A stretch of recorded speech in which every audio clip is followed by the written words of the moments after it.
ಚಿಂತಾಮಣಿ ಮುರುಗಮಲೆ ಶ್ರೀ ಮುಕ್ತೇಶ್ವರ ಸ್ವಾಮಿ ಮಹಾದ್ವಾರದ ಬಳಿ ನೂತನವಾಗಿ ನಿರ್ಮಾಣ ಮಾಡಿರುವ ಶ್ರೀ ಪಂಚಮುಖಿ ಆಂಜನೇಯ ಸ್ವಾಮಿ ಮತ್ತು ಮಹಾಗಣಪತಿ ಸಮೇತ ಶ್ರೀ ನಾಗರ ಪ್ರತಿಷ್ಠಾಪನಾ ಮಹೋತ್ಸವ ಸಾವಿರಾರು ಭಕ್ತಾದಿಗಳ ಸಮ್ಮುಖದಲ್ಲಿ ಅದ್ದೂರಿಯಾಗಿ ನಡೆಯಿತು. ಚಿಂತಾಮಣಿ ತಾಲೂಕು ಮುರುಗಮಲೆ ಯಕಪಕೋಟೆ ರಸ್ತೆ ಶ್ರೀ ಮುಕ್ತೇಶ್ವರ ಸ್ವಾಮಿ ದೇವಾಲಯದ ಮಹಾದ್ವಾರದ ಬಳಿ ನೂತನವಾಗಿ ನಿರ್ಮಾಣ ಮಾಡಿರುವ ಶ್ರೀ ಪಂಚಮುಖಿ ಆಂಜನೇಯ ಸ್ವಾಮಿ ಮತ್ತು ಮಹಾಗಣಪತಿ ಸಮೇತ ಶ್ರೀ ನಾಗರ ಪ್ರತಿಷ್ಠಾಪನಾ ಮಹೋತ್ಸವ ಕಾರ್ಯಕ್ರಮದ ಅಂಗವಾಗಿ ಬೆಳಗ್ಗೆಯಿಂದಲೇ ವಿಶೇಷ ಪೂಜೆ, ಅಭಿಷೇಕ, ಹೋಮ, ಹವನ, ಮಹಾಮಂಗಳಾರತಿ, ತೀರ್ಥ ಪ್ರಸಾದ ವಿನಿಯೋಗ ಸೇರಿದಂತೆ ಹಲವಾರು ರೀತಿಯ ಧಾರ್ಮಿಕ ಪೂಜಾ ಕಾರ್ಯಕ್ರಮಗಳು ಅದ್ದೂರಿಯಾಗಿ ನಡೆದವು. ಈ ಪೂಜಾ ಕಾರ್ಯಕ್ರಮದಲ್ಲಿ ಗುಡಾರ್ಲಹಳ್ಳಿ ಹಾಗೂ ಸುತ್ತಮುತ್ತಲ ಗ್ರಾಮಗಳ ಸಾವಿರಾರು ಭಕ್ತಾದಿಗಳು ಪಾಲ್ಗೊಂಡು ದೇವರ ಕೃಪೆಗೆ ಪಾತ್ರರಾದರು. ಬೆಂಗಳೂರು ಶಂಕರ ಚಾರಿಟಬಲ್ ಟ್ರಸ್ಟ್ನ ಶ್ರೀಮತಿ ಲಕ್ಷ್ಮೀಕಾಂತಮ್ಮ, ಶ್ರೀ ಬಿ.ಆರ್. ಶಂಕರ್ ಕುಟುಂಬದವರು ದೇವರ ವಿಗ್ರಹ ಪ್ರಾಣ ಪ್ರತಿಷ್ಠಾಪನೆ ನೆರವೇರಿಸಿದರೆ, ಗಂಡ್ರಗಾನಹಳ್ಳಿ ಗ್ರಾಮದ ರಾಜಮ್ಮ, ಶಿವಮ್ಮ, ಶ್ರೀರಾಮರೆಡ್ಡಿ ಮಕ್ಕಳು ಗೌತಮಿ, ಶಂಕರ್ ರೆಡ್ಡಿರವರು ನಾಗರ ಪ್ರತಿಷ್ಠಾಪನೆ ನೆರವೇರಿಸಿದರು. ಗುಡಾರ್ಲಹಳ್ಳಿ ಗ್ರಾಮದ ಈರಮ್ಮ ಯಾಮಣ್ಣನವರ ಪುತ್ರಿ ತುಳಸಮ್ಮ ವೆಂಕಟರೆಡ್ಡಿರವರು ದೇವಾಲಯದ ಉಸ್ತುವಾರಿಯನ್ನು ವಹಿಸಿದ್ರು. ವರದಿ ವೆಂಕಟೇಶ್, SVM ನ್ಯೂಸ್, ಚಿಂತಾಮಣಿ. ಮತ್ತೆ ಬಸ್ ಒಂದು ದಿವಸ ಆರ್ಟಿ ಬಸ್ ಬೆಂಗಳೂರಿಂದ ಬಂದ ಬಸ್ ಕೂಡ ಇಲ್ಲಿ ಬಿದ್ದೋಗಿತ್ತು. ಇದರಲ್ಲೇ ಕೆಳಗಡೆ ಬಿದ್ದೋಗಿತ್ತು. 2 ಬಸ್ಸು ಆಕ್ಸಿಡೆಂಟ್ ಆಯಿತು. ಈ ಆಕ್ಸಿಡೆಂಟ್ ಆಗ್ತಾ ಇದ್ದಿಲ್ಲ, ಸರಣಿಯಾಗಿ ಯಾವಾಗೂ ಆಗ್ತಾನೆ ಇತ್ತು. ವರ್ಷಕ್ಕೆ ಸುಮಾರು ಆಕ್ಸಿಡೆಂಟ್ ಆಗೋದು. ಆವಾಗ ಇಲ್ಲಿ ಇದೇ ಗುಡಾರ್ಲಲ್ಲಿ ನರಸಿಂಹರೆಡ್ಡಿ ಅಂತ ಹೇಳ್ಬಿಟ್ಟು ಒಬ್ಬರಿದ್ದರು. ಅವರು ತೋಟ ಈ ಕಡೆ ಇದೆ. ಅವರು ಒಂದು ಯಾವಾಗೂ ಆಕ್ಸಿಡೆಂಟ್ ಆಗ್ತಾಯಿದೆ ಅಂತ ಹೇಳ್ಬಿಟ್ಟು ಒಂದು ಬಂಡೆ ತಂದು ದೊಡ್ಡದಾಗಿರೋದು, ಅದಕ್ಕೆ ಇಲ್ಲೇ ಒಂದು ದೊಡ್ಡ ಮರ ಇತ್ತು. ಇಲ್ಲೇ ಅದನ್ನು ಇದು ಮಾಡಿ ಬಂದು ಇಲ್ಲೇ ಇದ್ದಿದ್ದು. ಇದು ಮಾಡಿ ಅದಕ್ಕೆ ಒಂದು ಆಂಜನೇಯ ಸ್ವಾಮಿ ವಿಗ್ರಹವನ್ನು ಒಂದು ಸ್ಟ್ಯಾಚು ಬರೆಸ್ಬಿಟ್ಟು ಅಲ್ಲಿ ಒಂದು ಮರದಲ್ಲಿ ಒಂದು ಲೈಟ್ ಹಾಕಿ, ಮತ್ತು ಫಸ್ಟು ವರ್ಷ ನಾವು ಒಂದು ರಾಮಕೋಟಿ ಕೂಡ ಮಾಡಿದ್ವಿ. ರಾಮಕೋಟಿ ಮಾಡಿ ಅದಕ್ಕೆ ಒಂದು ಇದು ಮಾಡಿದ್ವಿ. ಮತ್ತು ಯಾವಾಗೂ ಈ ಥರ ಇದು ಬಂದಾಗ ಪೂಜೆ ಮಾಡ್ತಾಯಿದ್ವಿ, ಪೂಜೆ ಆಗ್ತಾಯಿದ್ವಿ. ಹನುಮ ಜಯಂತಿ ಇದ್ದಾಗ ಪೂಜೆಗಳು ಮಾಡ್ತಾಯಿದ್ರು. ಮತ್ತು ರಾಮಕೋಟಿ 2-3 ಸಾವಿರ ರಾಮಕೋಟಿಗಳು ಆಯಿತು. ಈ ಥರ ನಡೀತಾ. ಮತ್ತು ಇದೇ ಗುಡಾರ್ಲಹಳ್ಳಿ ಗ್ರಾಮದ ಹೆಂಗೆ ಆ ಗುಡಾರ್ಲಲ್ಲಿ ಅವ್ರ ಜಮೀನು ಈ ಕಡೆನೇ ಇದೆ. ಅವರು ಯಾವಾಗೂ ಈ ಕಡೆ ಬರೋರು. ನಾವು ಪ್ರತಿನಿತ್ಯನೂ ಮೇಳೆ ಹೋಗ್ತೀವಿ, ಬರ್ತಾ ಇರ್ತೀವಿ. ನಮಗೂ ಆ ಐಡಿಯಾ ಇರಲಿಲ್ಲ. ಆದರೆ ದೇವಸ್ಥಾನ ಇದು ವಿಗ್ರಹ ಇತ್ತು, ಅದಕ್ಕೆ ನಮಸ್ಕಾರ ಮಾಡ್ಕೊಂಡು ಹೋಗ್ತಾ ಇದ್ವಿ, ಬರ್ತಾ ಇದ್ವಿ ಅಷ್ಟೇ. ಮತ್ತು ಇವರು ಅಷ್ಟು ಇದರಲ್ಲಿದ್ರು. ಇವರು ಇವಾಗ ಮನುಷ್ಯ ಆಗಿದ್ದಾನೆ. ಮನುಷ್ಯನು ಮನಸ್ಸು ಮಾಡಿದ್ರೆ ಏನಾದರೂ ಆಗ್ಬೋದು, ಏನಾದರೂ ಸಾಧನೆ ಮಾಡಬೇಕು ಅಂತಕ್ಕಂಥದ್ದಕ್ಕೆ ವೆಂಕಟೇಶನೇ ಉದಾಹರಣೆ. ನಾನು ಸುಮಾರು ಕಡೆ ಹೇಳ್ತಾ ಇರ್ತೀನಿ, ಎಲ್ಲೋದ್ರೂ ಕೂಡ ವೆಂಕಟೇಶನೇ ಉದಾಹರಣೆ ತಗೋದು. ಯಾಕಂದರೆ ಅಷ್ಟೊಂದು ಕೆಟ್ಟ ಸ್ವಭಾವ ಇತ್ತು. ಕುಡಿಯೋಗಿತ್ತು, ಎಲ್ಲ ಇತ್ತು. ಎಲ್ಲೆಲ್ಲಿ ಬಿದ್ದೋಗೋಗಿನ ಥರ ಎಲ್ಲ ಇತ್ತು. ಭಗವಂತ ಏನು ಅನ್ನೋದು ನನಗೆ ಬಂದ್ಕೊಂಡು ಇದನ್ನು ಸೇರ್ಕೊಂಡು ಏನೋ ಗೊತ್ತಿಲ್ಲ. ಆ ಭಗವಂತ ಆಂಜನೇಯ ಸ್ವಾಮಿ ಇದ್ದಾಯಿತು. ಅವ್ರು ಮತ್ತು ನಾವು ಮೇಲ್ಗಡೆ ಅಯ್ಯಪ್ಪ ಸ್ವಾಮಿ ಟೆಂಪಲ್ ಇದೆ, ಅಲ್ಲಿ ನಾವು ಒಂದು 5 ಜನ ಇದ್ದೀವಿ. ಆ ಶಂಕರ್ ಅಂತ ಹೇಳ್ಬಿಟ್ಟು ಅಯ್ಯಪ್ಪ ಸ್ವಾಮಿ ಟ್ರಸ್ಟ್ ಓನರು ಅವರು, ಮತ್ತು ಬೆಂಗಳೂರಿಂದ ಬಂದಿದ್ದರು, ಮತ್ತು ನಾನು 5 ಜನ ಇವರು ಬಂದು ಅಲ್ಲಿ ಪೂಜೆ ಮಾಡಬೇಕು, ದೇವಸ್ಥಾನ ಕಟ್ಟಬೇಕು, ಬನ್ನಿ ನಾವು ಪೂಜೆ ಮಾಡಬೇಕು, ಶುರು ಮಾಡೋಣ ಅಂತ ಹೇಳ್ಬಿಟ್ಟು ಕರೆದ್ರು. ನಾವು ಮತ್ತು 5 ಜನನೂ ಬಂದ್ವಿ. ಪೂಜೆ ಮಾಡಿ ಇದಕ್ಕೆ ಪೂಜೆ ಮಾಡಿಬಿಟ್ಟು ಮತ್ತು ಆವಾಗಿಂದ ಬೆಂಗಳೂರಿಂದ ಅವ್ರು ಬಂದಿದ್ದರು. ಜಯಪ್ರಕಾಶ್ ಅಂತಕ್ಕಂಥವ್ರು ಒಂದು 5,000 ರೂಪಾಯಿ ಹಂಗೆ ತೆಗೆದುಕೊಟ್ರು ಪೂಜೆಗೆ. ನೋಡಿ ಎಷ್ಟು ಅವರು ನಾವೇನು ಕೇಳಲಿಲ್ಲ, ದುಡ್ಡು ಇವರು ಕೇಳಲಿಲ್ಲ.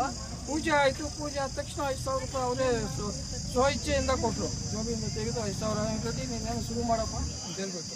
ಅವರ ಇದು ಏನಿತ್ತೋ ಏನೋ, ಇವರ ಭಗವಂತ ಅನುಗ್ರಹ ಇವನಿಗೆ ಏನು ಗೊತ್ತಾಯ್ತು, ಕೊಡ್ತಾ ಏನು ಗೊತ್ತಿಲ್ಲ.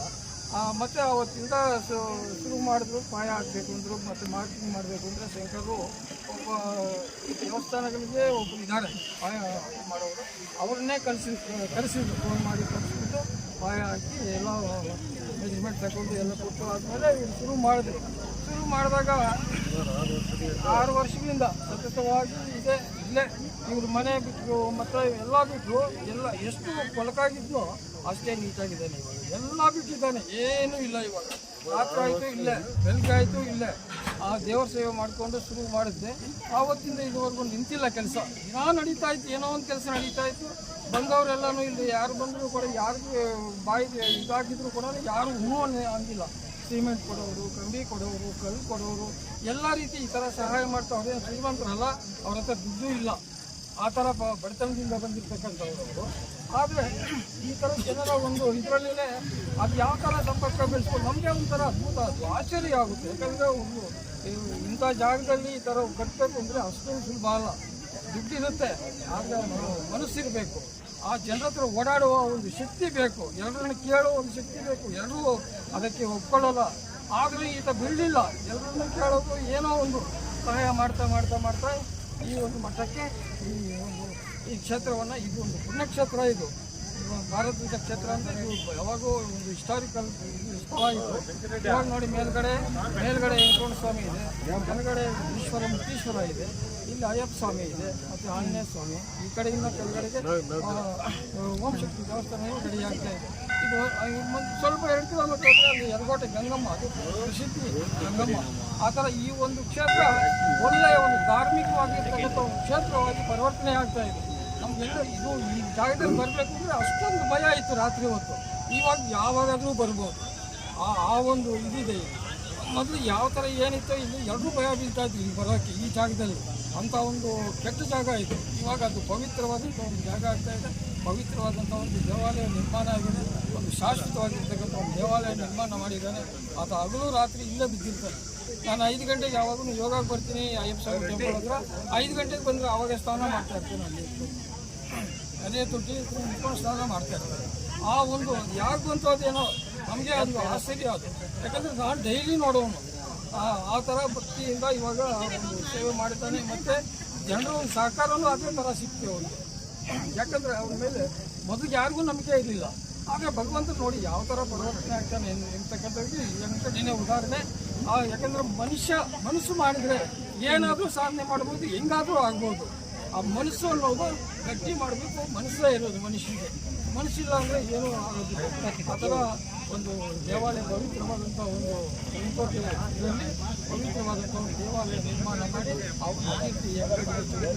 ಮತ್ತು ಸಾರ್ವಜನಿಕರು ಸುತ್ತಮುತ್ತಲೆಲ್ಲ ಎಲ್ಲ ಹಳ್ಳಿಯವರು ಸಹಾಯ ಮಾಡಿದ್ದಾರೆ. ಎಲ್ಲರ ಒಂದು ಸಹಕಾರದಿಂದ ಇವತ್ತು ಕ್ಷೇತ್ರವಾಗಿ ಒಳ್ಳೆಯ ಪುಣ್ಯಕ್ಷೇತ್ರ ಆಗ್ತಾ ಇದೆ ಈ ಒಂದು ಜಾಗ. मनोजवं महारथिकं जितेन्द्रियं बुद्धिमतां वरिष्ठं भातात्मजं भानुयोगमुक्तं ಶ್ರೀರಾಮದೂತಂ ಶಿರಸಾ ನಮಾಮಿ. ಜಯ ಆಂಜನೇಯ. ಈ ವಿಶೇಷವಾದಂಥ ಈ ದಿನ ಹನುಮ ಜಯಂತಿ ಮಹೋತ್ಸವವಾಗಿ ಎಷ್ಟೋ ವರ್ಷಗಳಿಂದ ಸಂಕಲ್ಪ ಪೂರ್ವಕವಾಗಿ ಒಂದು ವಿಶೇಷ ಸಂಕಲ್ಪವನ್ನು ಮಾಡಿರ್ತಕ್ಕಂಥ ಇಲ್ಲಿ ನಮ್ಮ ಈ ಒಂದು ಪಂಚಮುಖಿ ಆಂಜನೇಯ ಸ್ವಾಮಿ ಹಾಗೂ ಮಹಾಗಣಪತಿ ಹಾಗೂ ವಲ್ಲಿದೇವ ಸಮೇತ ಸುಬ್ರಹ್ಮಣ್ಯೇಶ್ವರ ಸ್ವಾಮಿ ನಾಗಪ್ರತಿಷ್ಠಾಪನಾ ಮಹೋತ್ಸವದ ಸೇವಾಕರ್ತರಾಗಿರ್ತಕ್ಕಂತಹ ಕಾರ್ಯಕರ್ತರು ಹಾಗೂ ಪ್ರತಿಷ್ಠಾಪನಾ ಸೇವಾಕರ್ತರು, ಈ ಒಂದು ಪ್ರತಿಷ್ಠಾಪನೆ ಹಾಗೂ ಈ ದೇವಸ್ಥಾನ ಹೊಸದಾಗಿ ಪ್ರಾರಂಭೋತ್ಸವ ಮಾಡಿರ್ತಕ್ಕಂತಹ ಈ ಒಂದು ಭಕ್ತಾದಿಗಳೆಲ್ಲರೂ ಕೂಡ ಇಲ್ಲಿ ಬಹಳ ವರ್ಷಗಳಿಂದ ಸಂಕಲ್ಪವನ್ನು ಮಾಡಿ, ಕಳೆದ ಒಂದು 5 ವರ್ಷಗಳಿಂದ ವಿಶೇಷ ಸಂಕಲ್ಪವನ್ನು ಮಾಡಿ ಈ ದೇವಸ್ಥಾನವನ್ನು ಎಲ್ಲ ಗ್ರಾಮಸ್ಥರ ಸಹಕಾರದಿಂದ ವೆಂಕಟರೆಡ್ಡಿಯವರು ಇದನ್ನು ನಿರ್ಮಾಣ ಮಾಡಿದ್ದಾರೆ. ದೇವಸ್ಥಾನವನ್ನು ಅದು ಬಹಳ ವಿಶೇಷ. ಕಾರಣ, ಒಂದು ದೇವಸ್ಥಾನವನ್ನು ನಿರ್ಮಾಣ ಮಾಡೋದು ಅಂದರೆ ಅದು ತುಂಬ ವಿಶೇಷವಾದಂಥ ವಿಷಯ, ಆಷಾಮಾಷ ವಿಷಯ ಅಲ್ಲ. ತುಂಬ ಬಹಳ ಕಷ್ಟ ಇದೆ.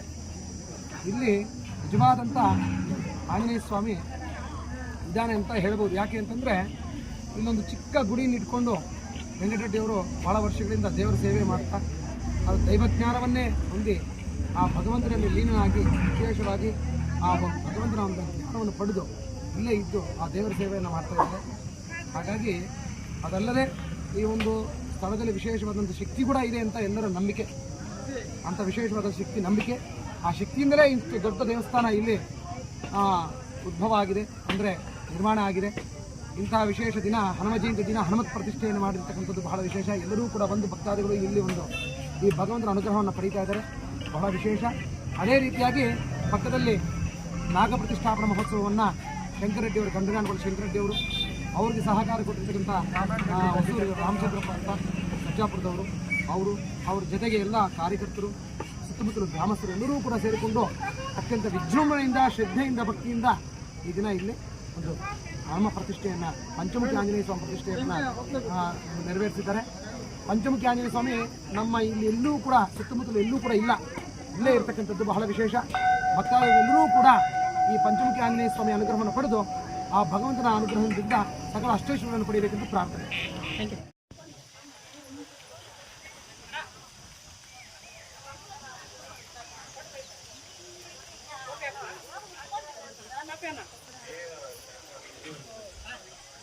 10 ಲಕ್ಷ